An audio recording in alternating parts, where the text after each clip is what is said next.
रात के घटाटोप अंधेरे में अचानक सुनसान सड़क पर एक रूबरू हसीना खड़ी नजर आई और उसे देखकर नौजवान की राल टपकने लगी।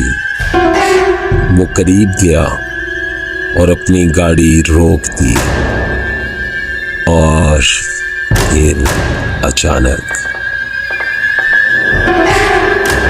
अक्सर इंसान मस्ती और खरमस्ती की वजह से मौत को गले लगा लेता है।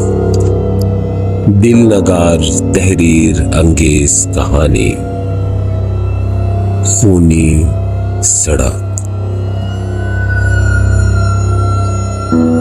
डर तो सबको लगता है। Spooky stories 99.9। रात आधी से ज्यादा गुजर चुकी थी। चारों तरफ पुरसरार सन्नाटा तारी था। तारकोल की पक्की सड़क के दोनों तरफ दूर दूर तक एक तवील मैदानी सिलसिला था, जिसमें झाड़ियां और पौधे कसरत से उगे हुए थे। ये तवील मैदानी सिलसिला जा बजा ऊंचे नीचे टीलों पर मुश्तमिल था। चारों सू गंभीर सन्नाटे का राज था। ऐसे में एक कार की तेज रोशनी उभरी। इसने सन्नाटे के एहसास को मजरू कर दिया। कार में दो बंदे सवार थे, एक लड़का और एक लड़की। लड़के की उम्र 26 साल के आसपास, जबकि लड़की की उम्र 24 साल होगी। लड़की ने दुल्हन का जोड़ा जेबे तन कर रखा था और वो फुल मेकअप में थी। साफ लग रहा था कि वो अपनी शादी छोड़कर भागी है। लड़के ने आम सी जीन्स और टी शर्ट पहन रखी थी। हमने घर से भागकर कोई गलती तो नहीं की?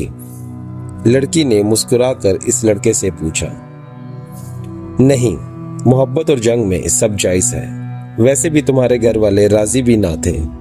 लड़का मुस्कुराकर बोला। घर वाले राजी भी कैसे होते? तुम तो कोई काम करते नहीं हो। लड़की ने जवाब दिया। तुम जानती हो मैंने नौकरी के असूल के लिए क्या नहीं किया।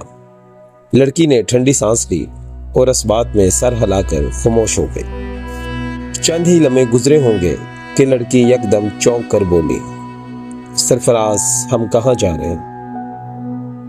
हम लोग दानिश के घर जा रहे थे। ये रात गुजार कर हम लोग शादी कर लेंगे और कल दूसरे शहर के लिए निकल जाएंगे। मगर ये रास्ता दानिश के घर के तो नहीं जाता। लड़की फिर चौंकी। ये शॉर्ट रास्ता है जो हमको जल्द दानिश की तरफ पहुंचा देगा। कहीं ये वही खूनी सड़क तो नहीं जिसके बारे में मुख्तलिफ बातें मशहूर हैं? लड़की फिर चौंकी। जवाब में सरफराज ने इस बात में सर हिलाकर कहा और इसकी तरफ गौर से देखा और बोला, सदफ, तुम एक पढ़ी लिखी लड़की हो। आज के दौर में ये बातें। सरफराज के जुमले इसके मुंह में ही रह गए। सरफराज ने एक जोरदार धमाके की आवाज सुनी तो गाड़ी का तवाजुन बिगड़ गया और कार लहरा गई। कार के बोनट से कोई चीज टकराई थी जिसे सरफराज ने साफ देखा था। वो न जाने क्या चीज थी। काली सी थी, जिसकी चमकती सुर्ख आंखें थीं, जिसकी सरफराज एक ही झलक देख पाया था। सदफ के हलक से दिल खराश चीख निकली। गाड़ी लहराती हुई दाएं तरफ वाले मैदानी हिस्से में उतर गई। गाड़ी थोड़ी ही दूर चली होगी कि किसी चीज से टकरा कर रुक गई और सरफराज का सर कार के स्टीयरिंग से टकराया और सरफराज स्टीयरिंग पर ही बेसुध हो गया। सदफ ने चीखते हुए सरफराज को हिलाया, लेकिन सरफराज ने कोई हरकत नहीं की क्योंकि सरफराज बेहोश हो चुका था। बाहर सन्नाटा था। कार में सरफराज बेहोश पड़ा था और सदफ अकेली थी। सदफ के दिल में अजीब अजीब ख्यालात आने लगे थे। इस सड़क से जुड़े तमाम पुरसरार वाकयात इसके दिलो दिमाग में घूमने लगे थे। अगर इसको पता होता कि सरफराज इस सड़क से कार गुजारेगा तो वो कभी भी इस सड़क से इसको जाने ना देती। लेकिन अब क्या हो सकता था? कुछ भी नहीं। चुनाचा सदफ डरते डरते कार से उतरी। उसने देखा कि कार के बोनट पर बहुत सा खून पड़ा है। हो सकता था ये उसी चीज का खून हो जो चीज कार के बोनट से टकराई थी। सदफ और आगे बढ़ी। ये देखकर वो चौंक गई कि कार एक बहुत तवील कद आदम मुजस्मे से टकरा कर रुकी है। सदफ ने गौर से इस मुजस्मे को देखा। दूसरे पल चौंक गई। ये पत्थर का अजीब सा मुजस्मा था। सदफ को समझ ना आया कि किस तरह का मुजस्मा है। अंधेरे के सबब इसके कदो-खाल ठीक तरह से वाज़िया नहीं थे। बस इतना हुआ कि सदफ को खौफ की एक लहर अपने अंदर दौड़ती महसूस हो रही थी। सदफ हैरत और खौफ से इस मुजस्मे को देख रही थी कि अचानक इसके कंधे पर किसी ने हाथ रखा। हाथ के रखते ही सदफ बुरी तरह से उछल पड़ी और इसके हलक से चीख निकल गई। इसने मुड़कर देखा तो फिर चीखों का ना रुकने वाला सिलसिला शुरू हो गया। सदफ ने जिसको देखा वो बहुत ही खौफनाक था। उसकी लाल सुर्ख आंखें सदफ को घूर रही थी। दूसरे पल सदफ लहराकर इसकी नौवार की बाहों में झूल गई। दूसरे दिन सरफराज की लाश पुलिस ने इसी सड़क पर दरियाफ्त की थी। लाश की ये हालत थी, इसके जिस्म और चेहरे पर जा बजा जख्मों के निशानात थे और जिस्म में खून बेहद कम था। यूं लगता था किसी दरिंदे ने बड़ी बेदर्दी से सरफराज का खून पिया है। पुलिस रिपोर्ट के मुताबिक सरफराज गुज़िश्ता रात शहर के एक बाइज्जत बिजनेसमैन में नासिर अहमद की लड़की को उसकी शादी से भगा ले गया था। अब पुलिस को इसकी लाश मिली थी, मगर लड़की का कोई अता पता नहीं था। काशिफ खान शहर के एक मरूफ बिजनेसमैन थे। अपने बिजनेस के सिलसिले में अक्सर काशिफ को बैरून मुल्क सफर करना पड़ता था। चंद साल पहले तक काशिफ इतना कामयाब कारोबार ना करता था। बस छोटा मोटा सा कारोबार था जिसको चलाने के लिए काशिफ को बेहद पापड़ बेलने पड़े थे। लेकिन इनकी मेहनत और लगन ने इनके कारोबार को 10 साल में बुलंदी और अरूज पर पहुंचा दिया था। इसके बाद भी काशिफ के अंदर में तकब्बुर पैदा नहीं हुआ था। हर एक से मोहब्बत और आजिज़ी से मिलता था। उनकी मेहनत की वजह से मुल्क के सबसे बड़ी कपड़े की इंडस्ट्री इनके साथ कारोबारी सौदे पर राजी हुई थी। वक्त रात के 8 बजे तय पाया था। काशिफ रात 7 बजे घर से निकल गया था। काशिफ की बेगम एक खालिस घरेलू औरत थी। वो हमेशा ही उन्हें बेवक्त की कारोबारी मीटिंग से चिढ़ खाती थी। चुनाचा काशिफ घर से निकले तो बेगम ने नाक चढ़ाया। काशिफ ने हंसकर टाल दी। घर से निकल गए। जल्द पहुंचने के लिए काशिफ ने एक मुख्तसर से रास्ते को चुना था। काशिफ जानते थे अगर वो मुख्तसर रास्ते से नहीं गए तो शदीद किस्म के ट्रैफिक में फंस जाएंगे, जो कि काशिफ को गवारा न था। ये वही रास्ता जिसको इख्तियार करने पर पाबंदी थी। इसकी वजह इस सड़क पर होने वाली पुरसरार मौत थी। पहले पहल इस सड़क पर खासी आमदोरफ्त हुआ करती थी। इसके बाद आहिस्ता आहिस्ता लोगों में डर खौफ फैलने लगा था। बहुत जल्द ये खूनी सड़क के नाम से मशहूर हो गई। उसकी वजह लोगों की लाशें थी जो इस सड़क से मिला करती थी।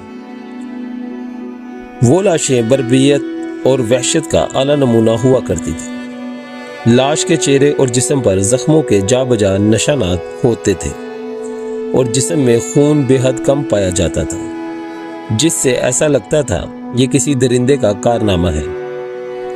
जब इस तरह के वाकयात बहुत ज्यादा बढ़ गए तो हुकूमत की तरफ से इंक्वायरी टीम तश्कील दी गई, लेकिन टीम के मेंबरान भी इन हादसात का शिकार हो गए। जो जिंदा बचने में कामयाब हुए वो हमेशा के लिए पागल हो गए। उनके चेहरों पर ऐसा खौफ पाया जाता जो कि नाकाबिले यकीन होता था। लोगों ने इन वाकयात के बारे में बहुत कयास लगाए थे। कोई ये कहता कि ये बदरूहों का गिरोह है जो लोगों को वरगला कर अवाम का खून पी जाता है। कोई आदमखोर शेर की दास्तान सुनाता। मगर एक रवायत ने ज्यादा शोहरत हासिल की।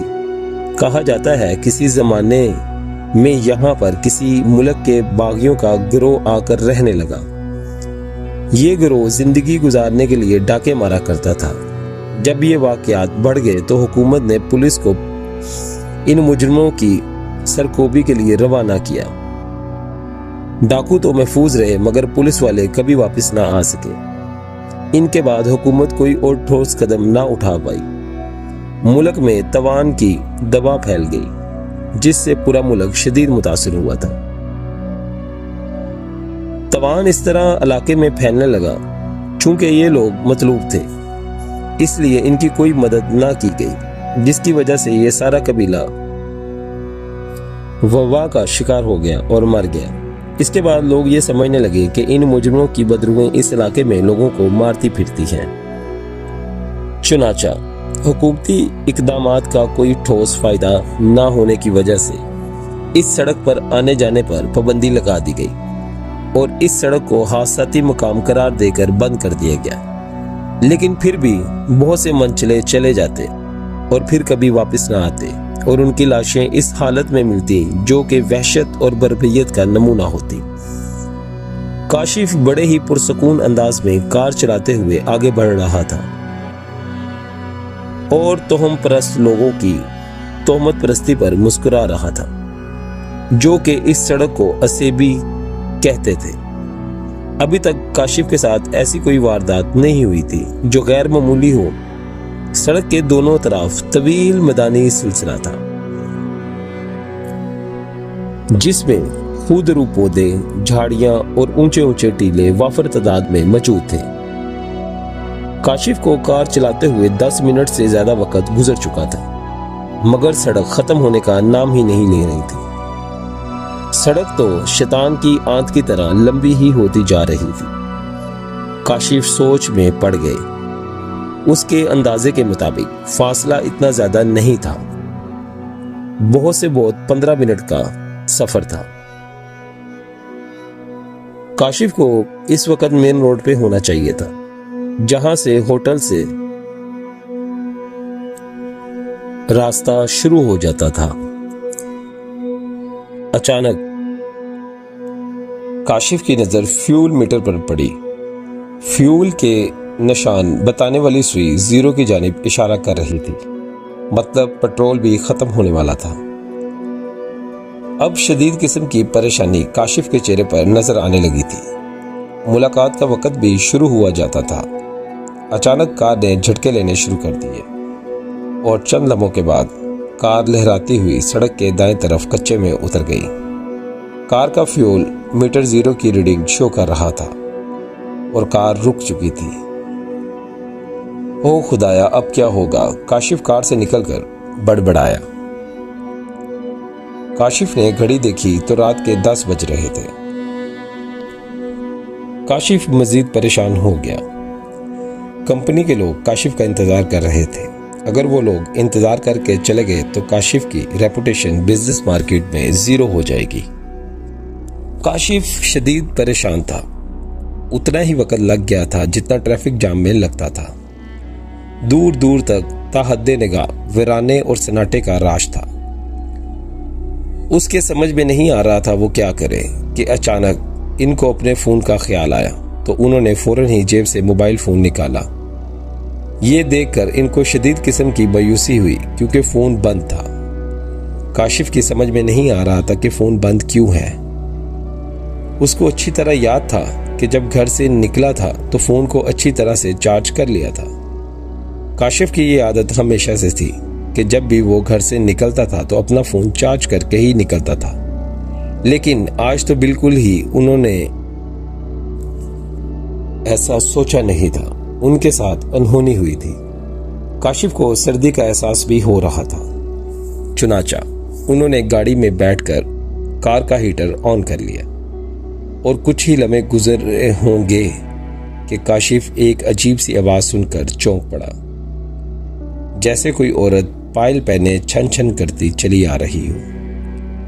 काशिफ कार से बाहर निकल आया और जैसे ही वो गाड़ी से बाहर निकला, दूर दूर तक गहरे सन्नाटे और खामोशी का राज था, लेकिन पायल की आवाज बराबर उसके कानों को सुनाई दे रही थी।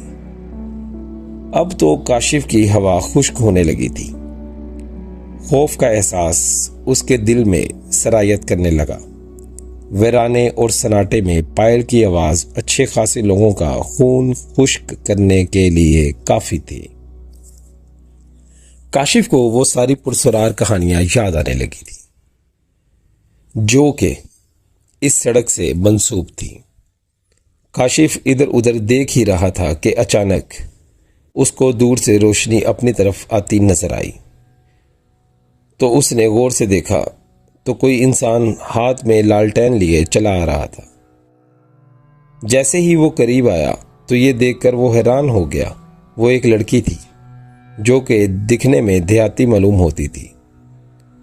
इस लड़की ने घाघरा चोली ज़ेबे तन कर रखा था, जो कि अक्सर व बेशतर इस इलाके के बंजारे पहना करते थे। इस लड़की ने खालिस देहाती लहजे में काशिफ को मुखातिब किया। बाबू क्या हुआ, गाड़ी खराब हो गई? नहीं, गाड़ी तो ठीक है, मगर अफसोस पेट्रोल खत्म हो गया। काशिफ ने मायूसी से सर हिलाते हुए जवाब दिया। बस अब इंतजार है कोई मदद आ जाए। मगर तुम इस वीराने में कैसे? काशिफ ने हैरत से पूछा। बाबू, यहां थोड़ी दूर एक बस्ती है जहां हमारा घर है। हम भूले भटके राहगीरों की मदद करते हैं, लड़की मुस्कुराकर बोली। मगर मैंने तो सुना है यहां कोई आबादी नहीं है और यहां पर आमदोरफ्त की पाबंदी है। काशिफ हैरत भरे लहजे में बोला। लालटेन की रोशनी में काशिफ ने देखा। उनकी बात सुनकर लड़की के चेहरे पर एक रंग आकर गुजर गया और जैसे वो यकदम गड़बड़ा सी गई और दूसरे पल वो मुस्कुरा कर बोली, नहीं, यहां एक डाकू का गिरोह है जो अवाम को परेशान करता है, लोगों से लूट मार करता है। काशिफ ने मुख्तसरन अच्छा कहा। तुम हमारे घर चलो, रात हमारे घर में गुजार लेना। सुबह कोई ना कोई गाड़ी गुजरेगी तो फिर पेट्रोल का भी कुछ इंतजाम हो जाएगा। लड़की मुस्कुराती हुई उसको अपने साथ ले गई। काशिफ ने दिल में सोचा, सारी रात यहां गाड़ी में काली करने से बेहतर है लड़की के साथ चला जाए। सुबह होने पर देखा जाएगा, क्योंकि अभी दूसरी किसी गाड़ी के गुजरने का कोई असर नहीं था। मीटिंग तो खराब हो गई थी। चुनाचा काशिफ अस्बात में सर हिलाते हुए उसके साथ चल पड़ा। चलने से पहले काशिफ कार का डैशबोर्ड से टॉर्च निकालना भूल गया था। काशिफ की डैशबोर्ड में हमेशा एक टॉर्च मौजूद रहती थी। काशिफ थोड़ा आगे गया तो उसे याद आया कि उसकी टॉर्च गाड़ी में मौजूद है, क्योंकि कार में छोटी मोटी खराबी हो जाने की वजह से वो टॉर्च की रोशनी की मदद से अपने मामलात हल कर लिया करता था। काशिफ ने टॉर्च उठाई और उस लड़की के पीछे चल पड़ा। लड़की के पीछे चलते हुए काशिफ ने टॉर्च की मदद से लड़की के हसीनो जमील चेहरे को देखा। लड़की बेहद हसीन थी और इसकी चाल बहुत दिलकश थी। बाबू, क्या नाम है तुम्हारा? लड़की ने चलते चलते पूछा। काशिफ खान। क्या करते हो? कारोबार है मेरा कपड़े का, काशिफ ने मुस्कुराकर कहा। लड़की ने कोई जवाब ना दिया। वो दोनों चलते रहे। काशिफ बस लड़की की दिलकश चाल को देखता चल रहा था। काशिफ को अपनी कारोबारी मीटिंग के खराब होने का बहुत अफसोस था, मगर क्या हो सकता था। थोड़ी दूर चलने के बाद काशिफ को आबादी के आसार नजर आए। चांद की रोशनी में मकानों के धुंधले साए देखकर काशिफ का हौसला बुलंद हो गया। आबादी देखकर काशिफ को उम्मीद जाग गई कि चलो रात का कोई इंतजाम हो गया, वरना पहले इसके दिलो दिमाग में यही था कि लड़की झूठ बोल रही है। थोड़ी दूर चलने के बाद मकानात साफ और वाज़ेह नजर आने लगे थे, लेकिन दूर दूर तक कोई नजर नहीं आ रहा था। अजीब सा गैर फितरी सन्नाटा तारी था, जैसा सन्नाटा कब्रिस्तानों में होता है। काशिफ इस चीज को महसूस किए बगैर न रह सका।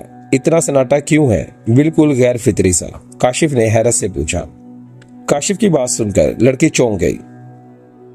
अपने आप को संभालती हुई बोली, तुमको परेशान होने की जरूरत नहीं बाबू, सीधे सादे देहाती हैं, ज्यादा देर तक जागने के आदी नहीं, जल्द सो जाते हैं।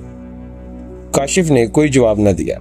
लड़की के चेहरे के तासुरात इसके अल्फाजों के साथ नहीं दे रहे थे। ऐसा लग रहा था कि लड़की झूठ बोल रही है, मगर क्यों? इसका जवाब काशिफ के पास नहीं था। काशिफ ने सोचा जो होगा देखा जाएगा, अभी फिलहाल इसके साथ चला जाए। इसके जहन में यह ख्याल था कि यह लड़की जरूर इस इलाके के डाकुओं की साथी है, मगर काशिफ ने अपने आप को हालात के हवाले कर देना बेहतर समझा, क्योंकि वो सारी रात गाड़ी में तो नहीं गुजार सकता था। चुनाचा काशिफ चुपचाप इसके साथ चलता रहा। कुछ ही लम्हात के बाद अचानक काशिफ उसकी जानिब देखकर हैरान रह गया। तुम्हारा नाम क्या है? काशिफ ने चलते चलते पूछा। जरगनू। नाम बड़ा ही अजीब सा था। काशिफ ने सोचा ऐसा नाम तो उसने जिंदगी में पहली बार ही सुना था। लड़की काशिफ को मुसलमान मालूम नहीं होती थी। काशिफ ने इसका दिल रखने के लिए उसके नाम की तारीफ करते हुए कहा, बहुत खूबसूरत नाम है, जो कि तुम पर बहुत जच रहा है। अपनी तारीफ पर काशिफ ने इसके होंठों पर मुस्कुराहट देखी, जिसमें एहसास था। उनकी मुस्कुराहट काशिफ को सपाट और खोखली लगी, बिल्कुल गैर फितरी, जिंदगी के हर एहसास से आरी। काशिफ कोशिश के बावजूद भी इसमें जिंदगी की तलाश न कर सका था। अचानक लड़की ने मुस्कुराकर काशिफ को मुखातिब किया, तुम मुझे हम परस्त इंसान मालूम होते हो। अगर बस्ती में सन्नाटा है, इसमें गैर फितरीपन कहाँ है? शायद मैंने गलत कहा हो, लेकिन मुझे न जाने क्यों ऐसा लग रहा है मेरे कदम किसी बस्ती की बजाय कब्रिस्तान की सिमत उठ रहे हैं। लड़की ने कोई जवाब न दिया, बस अजीब अंदाज में मुस्कुरा कर रह गई। जिस अंदाज में वो मुस्कुराई, इसको देखकर काशिफ को फिर किसी गड़बड़ का एहसास होने लगा था। उसको ऐसा लग रहा था कि इसके इर्द गिर्द कोई अनदेखा जाल सा है, जिसमें वो फंस रहा है। कुछ दूर चलने के बाद चांद की रोशनी में काशिफ को एक पत्थर का एक मुजस्मा नस्ब नजर आया। पत्थर के इस मुजस्मे को देखकर काशिफ हैरान होते हुए उससे पूछने लगा। ये एक अजीब सा मुजस्मा था, जिसको काशिफ ने कोई नाम ना दिया। टार्च की रोशनी में काशिफ ने देखा कि यह मुजस्मा किसी औरत का था, जिसके खदोखाल निहायत खूबसूरत थे। अजीब बात यह थी, इस मुजस्मे को देखकर काशिफ के अंदर एक सर्द लहर सी डोरती महसूस हुई। इस मुजस्मे को देखकर किसी रियासत के हुक्मरान का गुमान होता था। यह किसका मुजस्मा है? काशिफ ने जरगनू से सवाल किया। ये हमारी देवी है रामूना, हम इसकी पूजा करते हैं। यही है जो हमको मौत के बाद जिंदगी देगी, जरगुना ने अकीदतमंदाना में जवाब दिया। काशिफ इसके शिरकिया ख्यालात सुनकर कांप कर रह गया। जरगुना ने पत्थर के मुजस्मे से अपनी तमाम तर उम्मीदें वाबस्ता कर ली थी। हालांकि उम्मीदों का महवर सिर्फ और सिर्फ जात वाहिद ही होनी चाहिए। कुछ ही देर के बाद वो बस्ती के अंदर दाखिल हो गए। बस्ती के अंदर काशिफ को मजीद हैरतों का सामना करना पड़ा। इस बस्ती को देखकर ऐसा लगता था वो किसी दफनशुदा शहर में आ गया है। यूं लगता था कि यह बस्ती आसार कदीमा की दरियाफ्त हो। कोई भी मकान सालम हालत में ना था, सब टूट फूट चुके थे। अक्सरियत ऐसे मकानों की थी जो कि खंडर मालूम होते थे। काशिफ अगर मजबूत असाब का मालिक ना होता तो शायद बेहोश होकर गिर जाता। रात के अंधेरे में लालटेन की रोशनी में एक पुरसरार लड़की काशिफ को ऐसी बस्ती में ले आई थी जो कि ज्यादातर उजाड़ और वीरान मालूम होती थी। काशिफ को वो सारी पुरसरार कहानियां याद आने लगी थी जो इस सड़क से मंसूब थी। एक सरसी लहर इसको अपने जिस्म में दौड़ती महसूस हुई। काशिफ ने सोचा होगा देखा जाएगा। उसने अपने आप को हालात का मुकाबला करने के लिए तैयार कर लिया था। वो दोनों आगे पीछे चलते हुए एक ऐसे मकान में दाखिल हुए जो कि दूसरे मकानों की तरह उजाड़, वीरान और खंडर सा बना हुआ था। लड़की इसको लेकर एक ऐसे कमरे में पहुंची जहां दीवारों पर एनर्जी सेवर की जगह बड़ी बड़ी मोमबत्तियां रोशन थी जो देखने में बड़ी ही पुरसरार तासुर पेश कर रही थी। इन रोशन मोमबत्तियों को देखकर काशिफ ने अपने जिस्म में लर्जिश महसूस की थी। न जाने क्यों काशिफ को यह सारा माहौल असेबी लग रहा था। कमरे की दीवारें स्याह थी। बाएं तरफ वाली दीवार के साथ एक चारपाई बिछी हुई थी। चारपाई पर एक पुराना सा गद्दा बिछा हुआ था। दीवार की दूसरी तरफ एक जंग शुदा मटका पड़ा हुआ था और एक गिलास मौजूद था, लेकिन कमरे में किसी तरह का पंखा मौजूद नहीं था। लेकिन पंखा ना होने के बावजूद काशिफ को गर्मी का जरा भी एहसास ना था, बल्कि इसको हल्की सी सर्दी महसूस हो रही थी जो कि काशिफ के लिए नहायत ही हैरत अंगेज थी। क्या इस घर में तुम्हारे अलावा कोई नहीं है? काशिफ ने हैरानी से पूछा। नहीं, मैं यहाँ अकेली रहती हूँ, लेकिन तुम परेशान ना हो, सुबह होते ही चले जाना। जरगुना मुस्कुराई। शुक्रिया, मगर क्या बस्ती के दूसरे लोग तुम्हारे किसी अजनबी मर्द को मौजूदगी पर एतराज नहीं करेंगे? लड़की ने जवाब दिया, तुम फिक्र मत करो, यहाँ कोई किसी के जाती मामलात में दखल नहीं देता। जरगुना ने जवाब दिया, मुझे हैरत है। तुम इसकी फिक्र ना करो, मैं तुम्हारे लिए कुछ खाने के लिए लाती हूँ। इतना कहकर वो काशिफ का जवाब सुने बगैर ही बाहर निकल गई।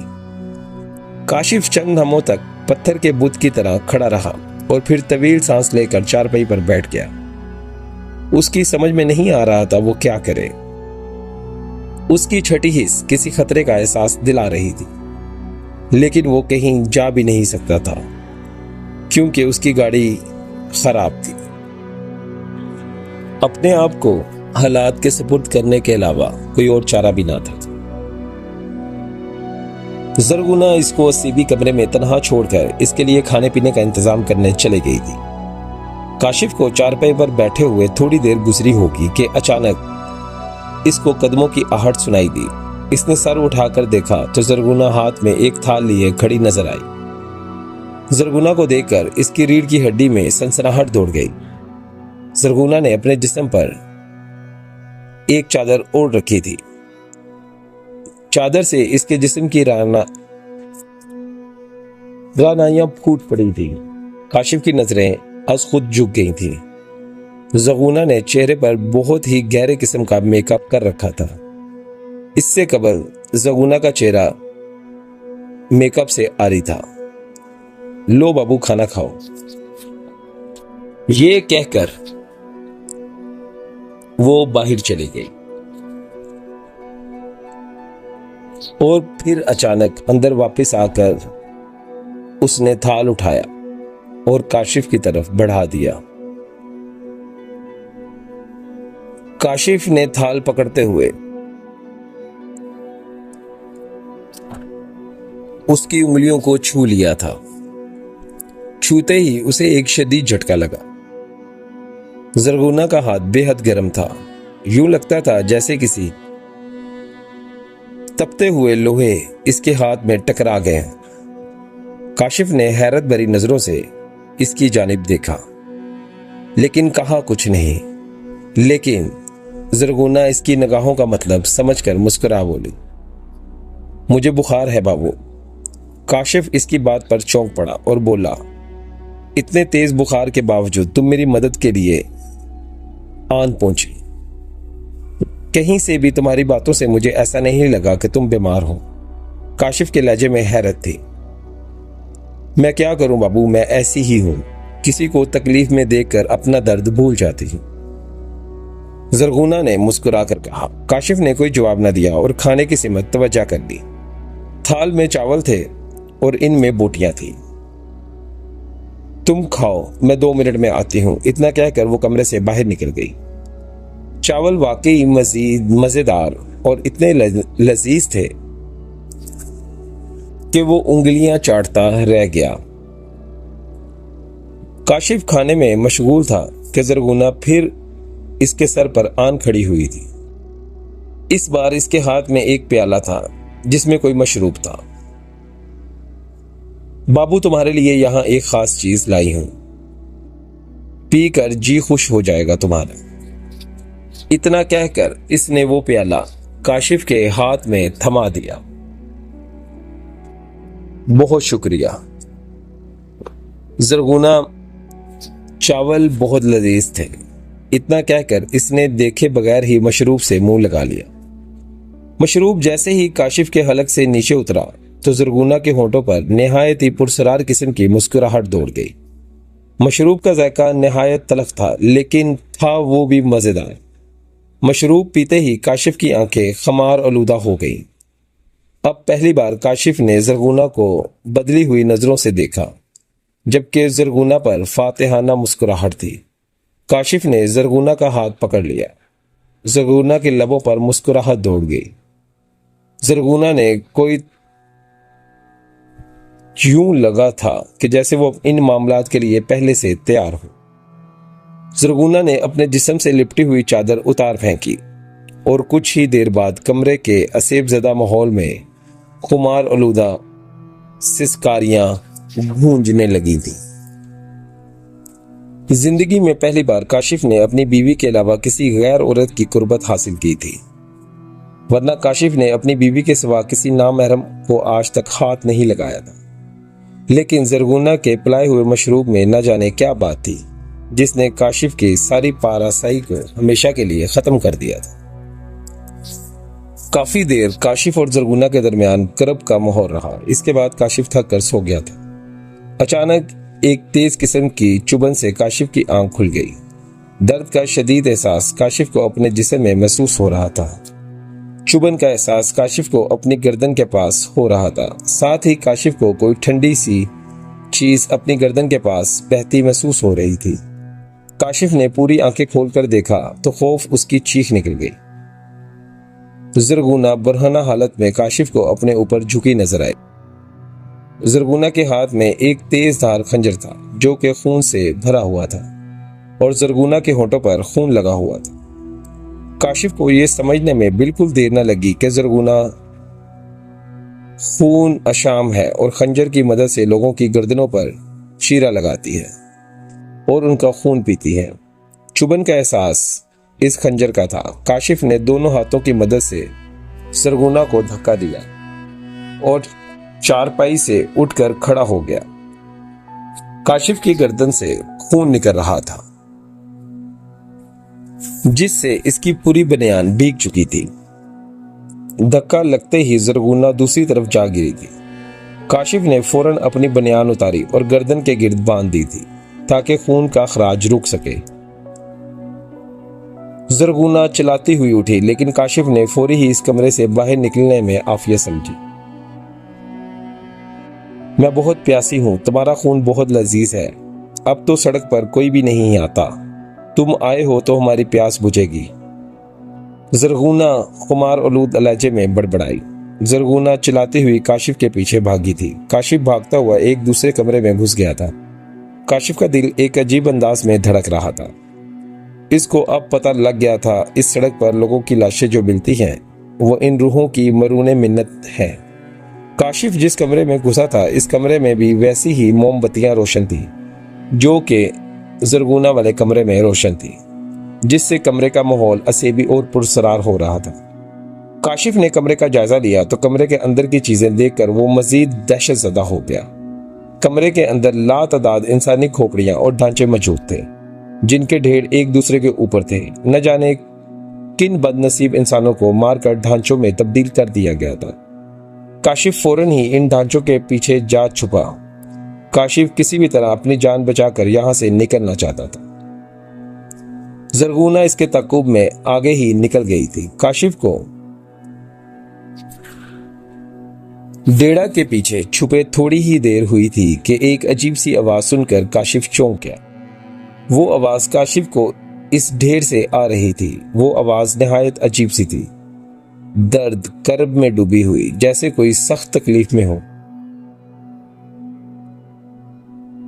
काशिफ ने चौंक कर इधर उधर देखा तो उसको ढेर में हरकत होती हुई महसूस हुई। ढेर अपनी जगह छोड़ता जा रहा था। अचानक काशिफ ने इस ढेर के वश से एक हाथ को बरामद होते देखा। वो बरामद होते हुए हाथ को देखकर काशिफ चीख उठा और इसकी थरथरी छूट गई। जो जगह जगह से जख्मी था और खून और चर्बी झांक रही थी, वो एक इंसानी वजूद था जो कि आहिस्ता आहिस्ता बाहर आ रहा था। इस इंसानी वजूद को देखकर उसकी चीखें निकल गई। वो इंसानी वजूद इतना खौफनाक था, उसका पूरा जिस्म जगह जगह से जख्मी था, जिससे खून और चर्बी की बू आ रही थी। उसकी आंखों की जगह बड़े बड़े डेले थे और सफेद दांतों की तवील कतार झांकती नजर आ रही थी। वो खौफनाक इंसान काशिफ की जानिब बढ़ा। वो ढांचों पर पैर रखता हुआ आगे बढ़ रहा था। जिस भी ढांचे पर पैर रखता, एक चीख की आवाज बुलंद होती। चीख इन ढांचों से बुलंद हो रही थी। वो आगे बढ़ता जाता। काशिफ ने सोचा, अगर मैं जान बचाकर भागा नहीं तो वो मुझे जान से मार देगा।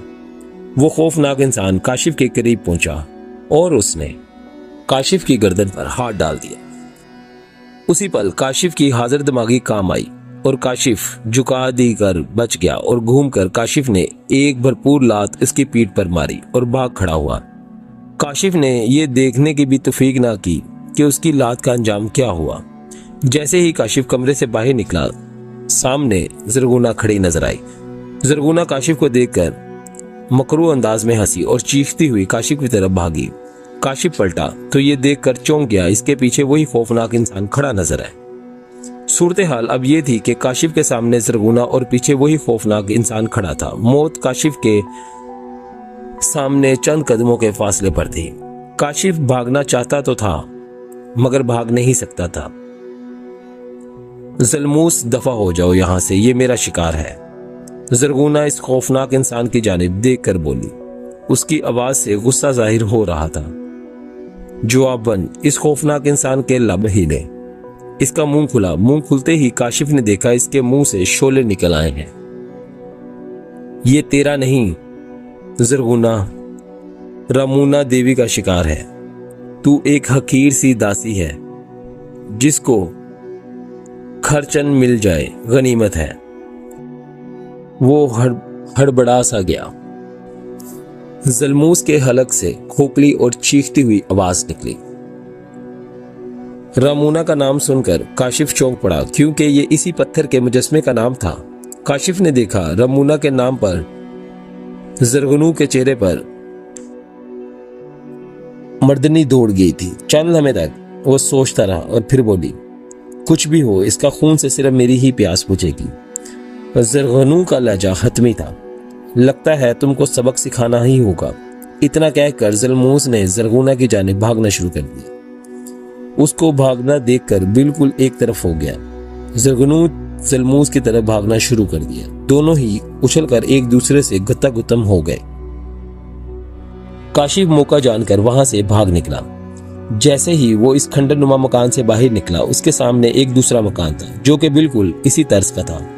अभी काशिफ खड़ा ही था, एक तेज चीख सुनकर वो उछल पड़ा। दर्द करब में डूबी हुई चीख किसी औरत की थी। काशिफ को ऐसा लगा जैसे कि चीखने वाली भी बड़ी बड़ी बेदर्दी से ज़िबा कर रहा हो। इसका दिल उछलकर हालत में आ गया था। काशिफ अपनी तकलीफ भूल गया था। अभी कुछ देर पहले वो गैर इंसानी मखलूक के नरखे में फंस गया था जो इसके असूल के लिए आपस में लड़ पड़े थे। न जाने इनकी लड़ाई का अंजाम क्या हुआ। काशिफ अभी सोच ही रहा था वो क्या करे। चीख फिर बुलंद हुई। इस बार वो चीख पहले से ज्यादा दर्दनाक थी। वो ये सोचे बगैर ना रह सका, यहाँ कहीं पर कोई मजबूर औरत पर जुल्म ढाया जा रहा है। इसका दिल इस मजलूम औरत की मदद पर आमादा होने लगा था। चुनाचा वो उठ खड़ा हुआ था। वो इस मजलूम औरत की मदद करना चाहता था, जो शायद इसको इस तरह वरगला कर लाई थी। वो अजियतनाक चीख पर सुनाई दी, जिसको सुनकर काशिफ के जिस्म में खौफ की एक तेज लहर दौड़ गई। खौफजदा दिलो दिमाग में इंसानी हमदर्दी गालिब आ गई। इसके ख्याल के मुताबिक वो चीख इसी खंडर नुमा मकान से बुलंद हुई थी। काशिफ फौरन इस मकान में दाखिल हो गया, ये सोचे बगैर कि वो खुद मुसीबत में है, फिर वो इसकी मदद कैसे करेगा। बहरहाल ये काशिफ के लिए मुश्किल था। अंदर दाखिल होते ही काशिफ चौंक गया। पूरा मकान खाली था, जैसे इनमें कोई रहता ही ना हो। क्या इस मकान के मकीन कानों में तेल डालकर सो रहे हैं, या बहुत ज्यादा खुदगर्ज थे कि किसी मजलूम की चीखें भी इनको मुतासिर नहीं कर रही थी।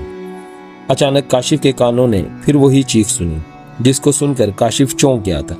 उसको ऐसा लगा कि चीख की आवाज जमीन के अंदर से आ रही है। काशिफ जिस जगह खड़ा था, चीख बिल्कुल ठीक इसके नीचे सुनाई दे रही थी। अचानक काशिफ उछल पड़ा और पीछे हट गया। गड़गड़ाहट की आवाज के साथ साथ फर्श नीचे की तरफ दब रहा था, जैसे इसमें कोई रास्ता बना हो। काशिफ के लिए ये नई परेशानी थी। कुछ ही लम्हों के बाद सारा फर्श अंदर दब गया। वो एक जीना सा था जो कि नीचे की तरफ उतर रहा था, जो कि एक तय खाने का रास्ता था। काशिफ शशो पानी में पड़ गया कि नीचे उतरे या नहीं, लेकिन इसने अल्लाह का नाम लिया और जीने पर कदम रख दिया। जैसे ही काशिफ नीचे पहुंचा, उसी लम्हे काशिफ के कदम तय खाने की फर्श से चिपक कर रह गए। सामने वाले मंजर इतना लर्जा खेज था कि खौफ से काशिफ की आंखें उबल पड़ी।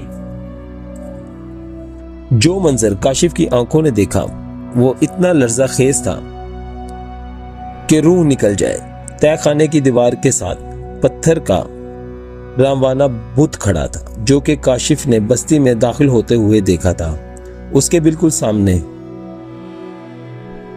शिकंजे से एक नीम भराना नौजवान औरत जकड़ी हुई थी। इस औरत के चेहरे से दूर करब का जबरदस्त इज़हार हो रहा था। आंखों में अजियत खौफ के मिले जुले साए लहरा रहे थे। काशिफ इस औरत को देखकर चौंक गया। इसने इसको पहचानने में जरा भी देर न लगाई, क्योंकि काशिफ हजारों बार इसकी तस्वीर न्यूज चैनल और अखबारों में देख चुका था। ये वही लड़की थी जो कुछ अरसा कबल अपनी शादी छोड़कर एक लड़के के साथ फरार हो गई थी। बाद में इस लड़की की लाश मिली थी और लड़की लापता हो गई थी। ये सदफ थी। शिकंजे के करीब एक बड़े से खड्डे में आग धबक रही थी।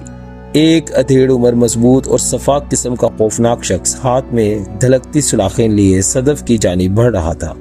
साफ जाहिर था वहशी इंसान इसके खूबसूरत और नाजुक जिस्म की चर्बी पगलाने का इरादा रखता था।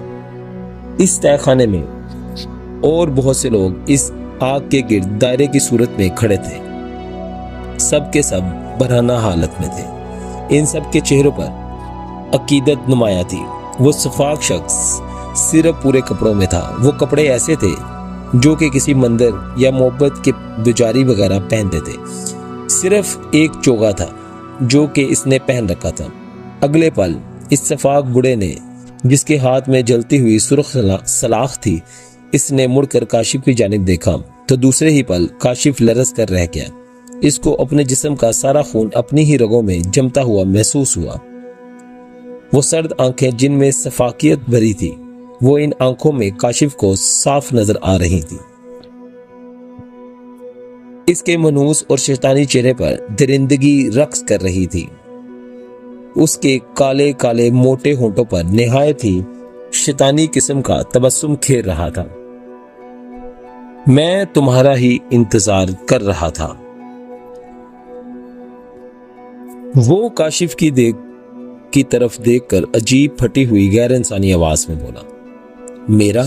काशिफ का दिल खौफ से कांप गया। हाँ तुम्हारा। वो मुस्कुराया। मुझे यकीन था तुम जरूर आओगे और तुमको आना ही था। उसकी बात सुनकर खौफ की एक तेज लहर काशिफ के जिस्म में दौड़ गई और उसका सारा हौसला पस्त हो गया। पता नहीं इस मनूस चेहरे पर ऐसी क्या बात है कि एक इंसान नजर आने के बावजूद वो इंसानों से मुख्तलिफ है। उसकी आवाज गैर इंसानी और खोखली थी, जरगुनों की आवाज की तरह। काशिफ का दिल दहशत से भर चुका था। नौजवान इस लड़की के बाद तुम्हारा ही नंबर है तो जरगनू ने गद्दारी कर दी होगी, वरना तुम वहां से भाग नहीं सकते थे, बूढ़ा मुस्कुराकर बोला।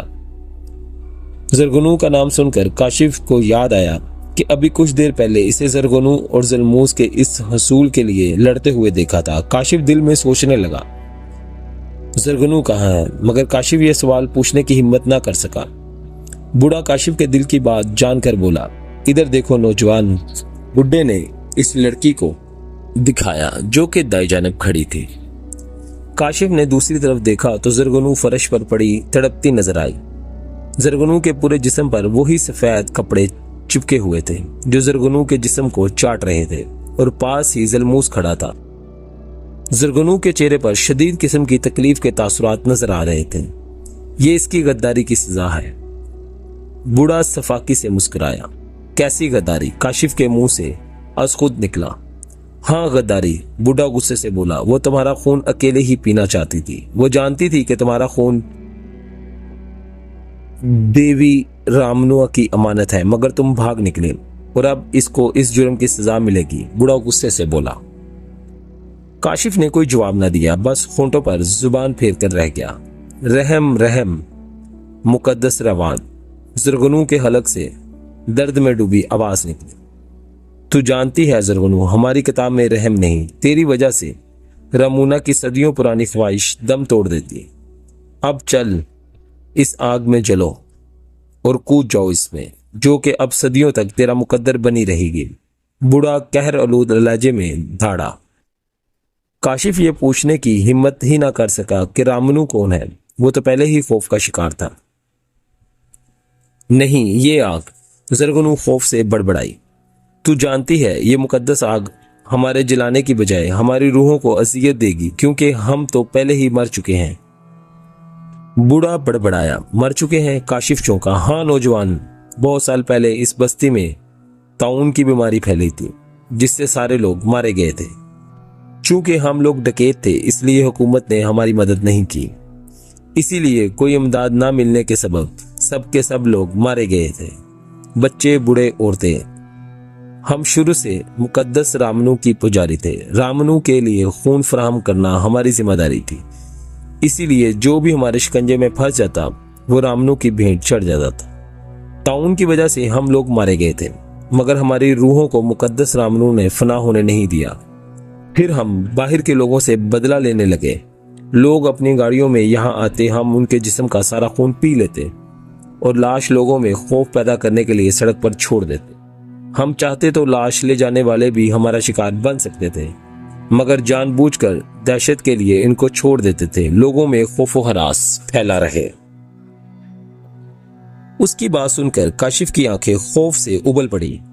ये इसके बाइस दहशत था। वो खून अशाम रूहों के चक्कर में फंस गया था। बूढ़ा चंद लम्हे तक जरगनू को देखता रहा और फिर बोला, जरगनू चलो शाबाश, छलांग लगा दो आग में, वरना तेरी सजा की मुद्दत बढ़ा दी जाएगी और 200 साल की जगह 400 साल तक आग में रहना पड़ेगा। बूढ़ा गुस्से से बोला। जरगनू की आंखों में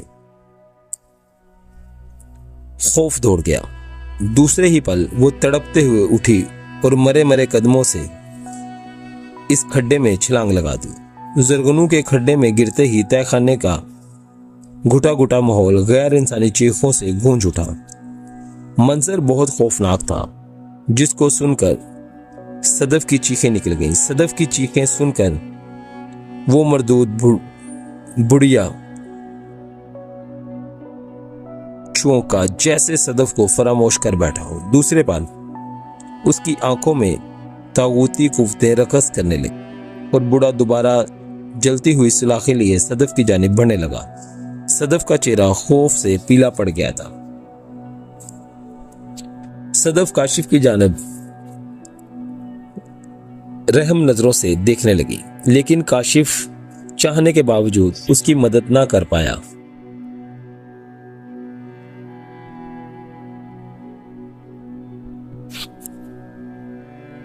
और देखते ही देखते इस खूने बूढ़े ने वो सुलाख सदफ की गर्दन में खोप दी।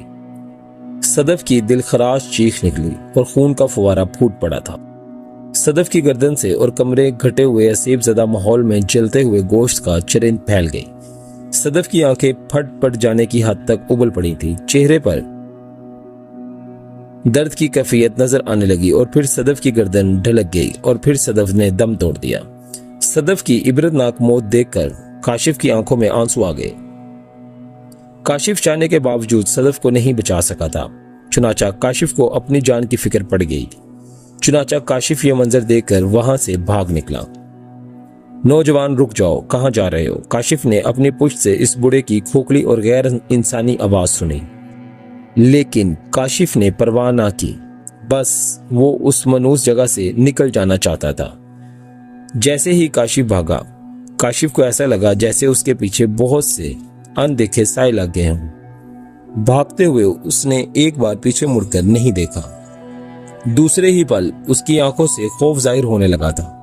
वो इंसानी ढांचे थे जो कि तादाद में बहुत ज्यादा थे और काशिफ के पीछे लगे हुए थे। सबसे आगे वो फरेबी बूढ़ा था जो चिल्लाता हुआ आगे बढ़ रहा था। काशिफ ने यह सब देखा। उसके हलक से भी चीखों की आवाजें निकलने लगी थी। काशिफ आगे आगे था, वो खूनी ढांचे उसके पीछे पीछे थे। कुछ ही लम्हों के बाद काशिफ रामूना इस बुत के पास पहुंच गया जो उसने बस्ती में दाखिल होते हुए देखा था। ढांचे अब काफी पीछे थे। चुनाचा काशिफ इस बुत के पास जाकर बैठ गया। रात अब गहरी हो चुकी थी। काशिफ को उम्मीद थी कि इस अंधेरे में वो इतनी जल्दी नहीं पकड़ा जाएगा। काशिफ के अंदाजे के मुताबिक रात के 12 से ऊपर का वक्त था। काशिफ का सांस बेहद तेजी से चल रहा था। शदीद किस्म की नकाहत, प्यास और थकन से इसका बुरा हाल था। इसको बैठे हुए थोड़ी ही देर हुई थी। इसको अपने इर्द गिर्द अनगिनत भटकती रूहें चकराती हुई महसूस हो रही थी। खौफ ने इसके असाब को चटखा कर रख दिया था। दूर दूर तक किसी का कोई पता ना था। न जाने इसके ताकुब में लगे वो ढांचे और शैतान बूढ़ा कहाँ चला गया था। अचानक काशिफ को जरगनू की याद आई जो इस खून की देवी पर भेंट चढ़ गई थी। वो इसका खून अकेले पीना चाहती थी। पकड़े जाने पर जरगनू को आग के हवाले कर दिया गया था। सदफ का चेहरा अभी उसकी निगाहों के सामने था, जिसकी आंखों में शादी के अरमान मचले थे, मगर इन खूनी भेड़ियों ने वक्त से पहले उनके अरमानों को हमेशा के लिए खत्म कर दिया था। काशिफ को बैठे काफी देर हो चुकी थी और काशी की थकावट से बुरा हाल था। ढांचे भी शायद मायूस होकर जा चुके थे। काशिफ ने अंगड़ाई ली तो बुत की दीवार एक गड़गड़ाहट से पीछे की तरफ हटने लगी थी। काशिफ चौंक कर उठ खड़ा हुआ। बुत के अंदर एक जीना नीचे की तरफ जा रहा था। अचानक काशिफ का पैर फिसला। काशिफ लड़खड़ाता हुआ जीने से नीचे जा गिरा। काशिफ के नीचे गिरते ही दरवाजा बंद हो गया। दरवाजा बंद होते ही अंदर घुप अंधेरा छा गया। हाथ को हाथ ना दिखाई दे रहा था। काशिफ करा रहा था और आंखें फाड़ कर देखने की कोशिश करने लगा था, लेकिन कुछ दिखाई ना दे रहा था। काशिफ को ठंड महसूस हो रही थी। अचानक काशिफ को अजीब सी नागवार बू महसूस हुई, जैसे जमे हुए खून से आती हो। या इलाही, ये क्या माजरा है? मैं किस गोरख धंधे में फंस रहा हूं? कहीं ऐसा ना हो यहां कोई पुरसरार वाकयात मेरे जहन को गैर मुतवाजन कर दें। काशिफ आज खुद बड़बड़ा रहा था।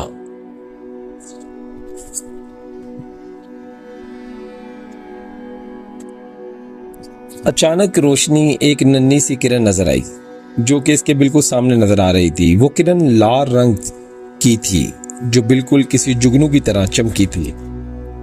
फिर इस रोशनी के कतर बढ़ता ही चला गया। वो रोशनी इतनी बड़ी कि इस जगह की हर चीज काशिफ को बहुत साफ और वाज़ेह नजर आने लगी। जो कुछ काशिफ को नजर आया, इसको देखकर काशिफ दहशत ज़दा सा हो गया था। उसकी आंखें हैरत से फटी की फटी रह गईं। वो मंजर था ही इतना खौफनाक और होलनाक कि काशिफ को वो सारे खौफनाक तजर्बात फरामोश हो गए। वो एक तंगो तारीक कमरा था जिसकी दीवार पर अजीब जानवरों की तस्वीरें, जिसमें बिल्ली नुमाया थी, और इशारों की ज़बान में न जाने क्या क्या लिखा था। इस तंगो तारीक कमरे के वस्त में संगे मरमर के चबूतरे पर एक ताबूत रखा था जिसका ढक्कन खुला था। ताबूत के बिल्कुल सराने की जानिब एक मम्मी की लाश मुजस्मे की तरह सर झुकाए खड़ी थी। इस मम्मी के फैले हुए दोनों हाथों में पत्थर का पतीला नुमा कोई बर्तन मौजूद था जो कि झुका हुआ था। इस बर्तन से बूंद बूंद करके खून इस ताबूत में गिर रहा था। ताबूत के चारों पाए मोमबत्तियां रोशन थी। मोमबत्तियां बिल्कुल वैसी ही थी जैसे इसने जरगुनू के कमरे में देखी थी। फर्क सिर्फ इतना था कि वो मोमबत्तियां 4 छोटे छोटे शमादानों में रोशन थी। काशिफ ने आगे बढ़कर इस ताबूत में झांका तो खौफ से इसकी कपकपी छूटने लगी। ताबूत के अंदर एक इंसानी लाश मौजूद थी जो कि किसी औरत की थी। वो लाश ताज़ा ताज़ा लगती थी। लाश का मुंह खुला था जिसमें वो खून कतरा कतरा करके गिर रहा था। देखने में वो मंजर निहायत ही खौफनाक था। खून इस लाश के मुंह में जाता, खून इस मुंह में गिरता और फिर न जाने कहां गायब हो जाता। काशिफ हैरत और खौफ से खौफनाक मंजर देख रहा था कि अचानक इस सराहने खड़ी मम्मी के हलक से एक डरौनी गराहट की आवाज बुलंद हुई। आवाज सुनते ही काशिफ के हलक से चीख निकली। काशिफ ने भागना चाहा लेकिन इसके पैर जैसे जमीन से चिपक गए थे। इस मम्मी ने सर उठाया और मशीनी अंदाज में काशिफ की जानिब गर्दन घुमाई। उसकी आंखें देखकर काशिफ के हलक से चीख निकल गई। वो आंखें काशिफ को जलती हुई नजर आई थी। इस मम्मी के लब हले काशिफ के कानों से खोखली और गैर इंसानी आवाज सुने जिसे सुनकर काशिफ थर थर कांपने लगा। तुम सिर्फ मरकर यहां से निकल सकते हो, इसीलिए चुपचाप अपने आप को बस्ती की रूहों के हवाले कर दो। इस बात पर काशिफ ने एक तवील सांस ली और दिल में सोचा कि यूं डरते रहने से कुछ नहीं होगा। मरना तो है, क्यों ना मुकाबला करके मरो, शायद बचने की कोई सूरत नजर आए। चुनाचा काशिफ बोला, जिंदगी और मौत सिर्फ अल्लाह के इख्तियार में है। तुम बदरूहों के हाथ मेरी मौत कभी नहीं हो सकती। अगर मेरा मरना तय है तो मुझे कोई बचा नहीं सकता। चनाचा मैं लड़ूंगा और भागने की कोशिश करता रहूंगा, काशिफ ने संजीदगी से कहा। जवाब में काशिफ को एक गरजता हुआ कहका सुनाई दिया जिसमें तज़हीक का अंसर नुमाया था। अचानक वही आवाज फिर उसके कानों से टकराई।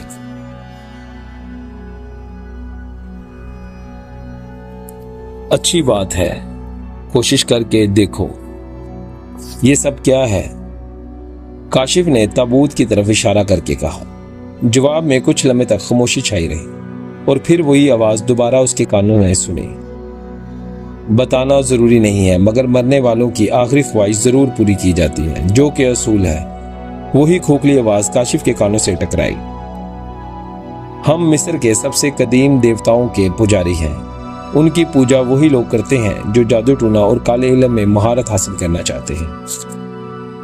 देवी रामनू मिस्र की सबसे कदीम सहारा थी। वो कदीम देवताओं की पुजारन थी और देवताओं ने इसको बहुत सी कुफ्ते बख्शी थी, लेकिन रामनू देवी मिस्र के इक़्तिदार पर काबिज होना चाहती थी। उसका मानना था कि हुकूमत करने का हक सिर्फ इसको है जो ताकतवर हो, जिसको कभी मौत ना आए। चुनाचा रामनू देवताओं की दिन रात मेहनत और लगन करने लगी। देवताओं ने खुश होकर हमेशा जिंदा रहने का राज बता दिया। हमेशा जिंदा रहने के लिए इसको नौजवानों के खून से गुस्ल की जरूरत है। चुनाचा वो मिस्र के नौजवानों को अपने हुस्न जवानी के जाल में फांस कर इनके खून में गुस्ल करती रही।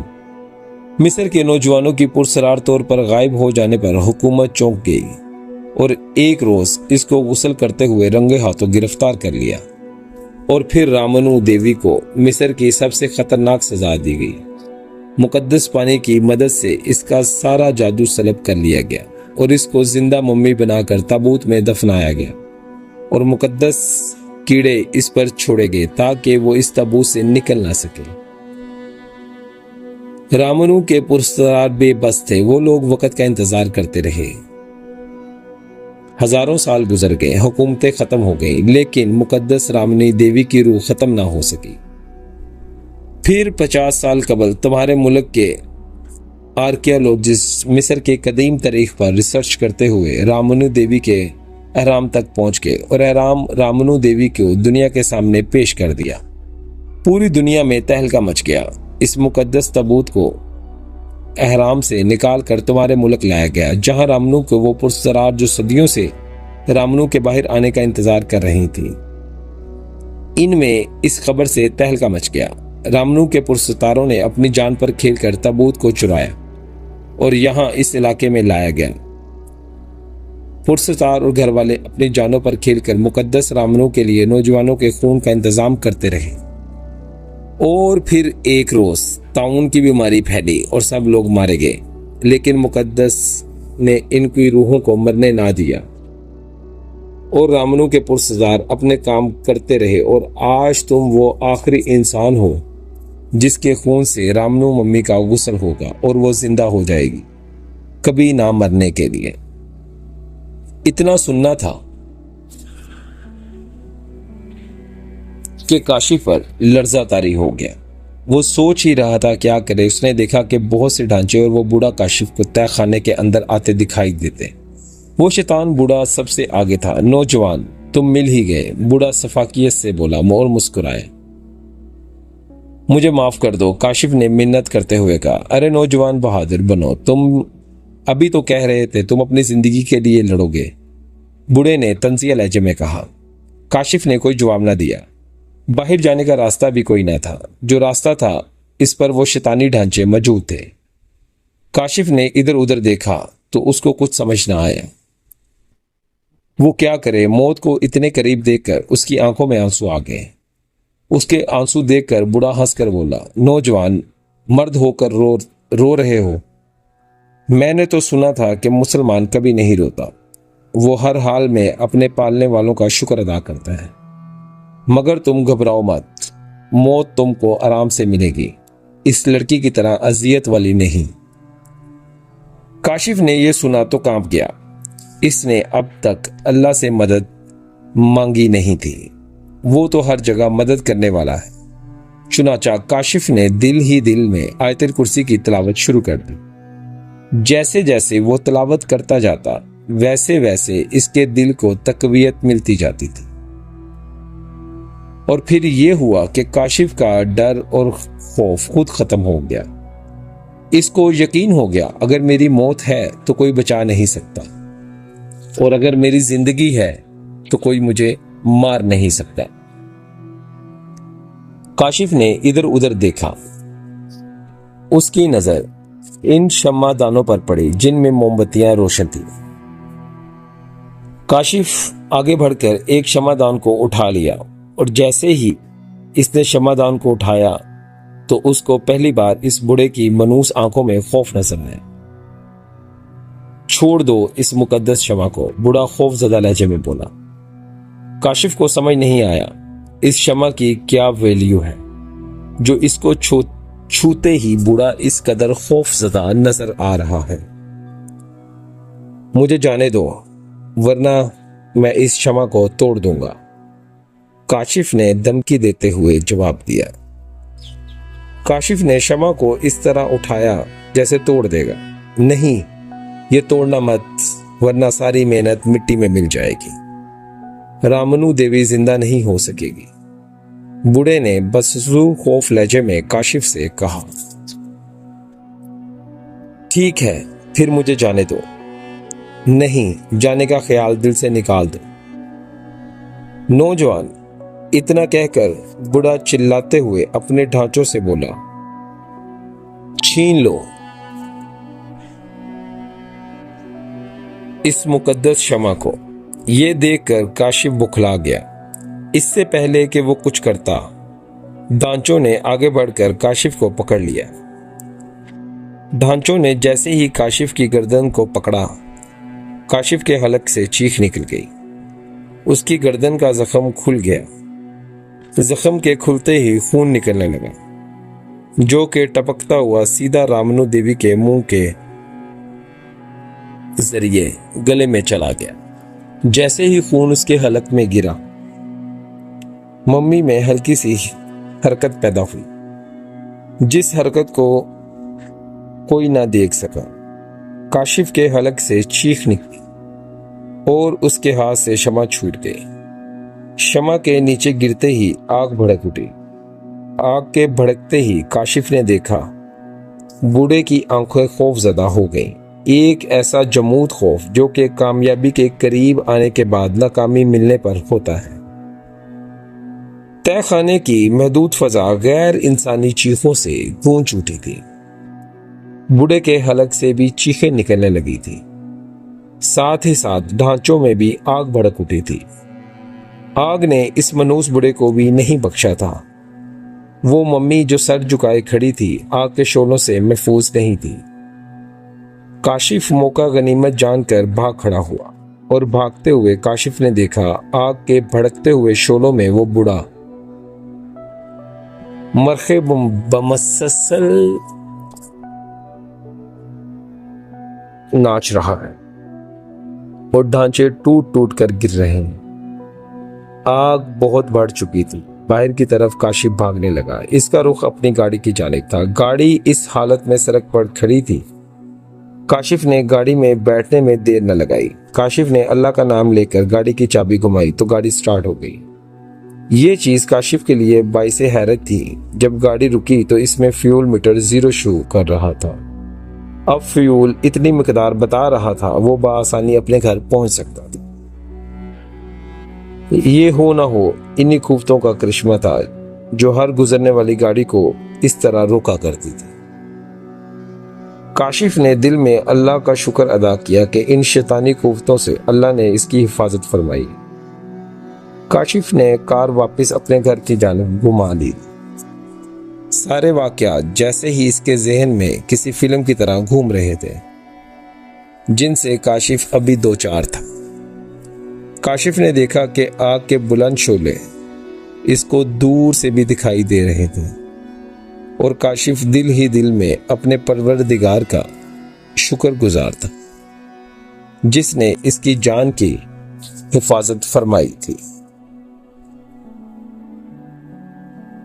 आपको मेरी आज की स्टोरी कैसी लगी? अपनी कीमती राय का इजहार कमेंट सेक्शन में जरूर कीजिएगा और ऐसी खौफनाक और दिलचस्प कहानियां सुनने के लिए हमारे चैनल को सब्सक्राइब करना मत भूलिएगा। स्पूकी स्टोरीज 99.9 आपका अपना चैनल।